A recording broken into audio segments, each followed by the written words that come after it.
አንድ ሰው የፒኮክ አይን ጨፍኖ ከተራራው ጫፍ ላይ ወረወረ።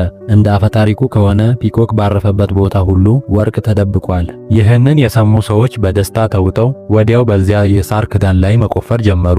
ነገር ግን ለሰዓታት በከባድ ድካም ቢቆፍሩም በመሬቱ ውስጥ አንዲት ቅንጣት ወርቅ እንኳን ሊገኝ አልቻለም። እንደ እውነቱ ከሆነ ፒኮኩ ያረፈበት ቦታ የመጨረሻ መድረሻ አልነበረም።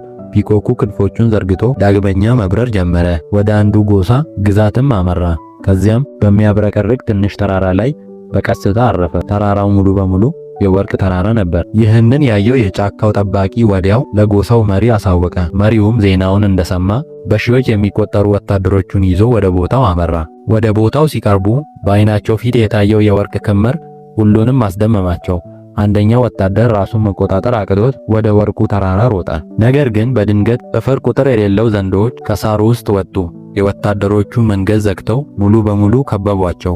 ወታደሮቹም በዚያ ግርግር ውስጥ ከእባቦች ጋር በከባድ ሁኔታ ተዋጉ። በግርግር መካከል አንድ ደፋር ተዋጊ ወደፊት መጣ።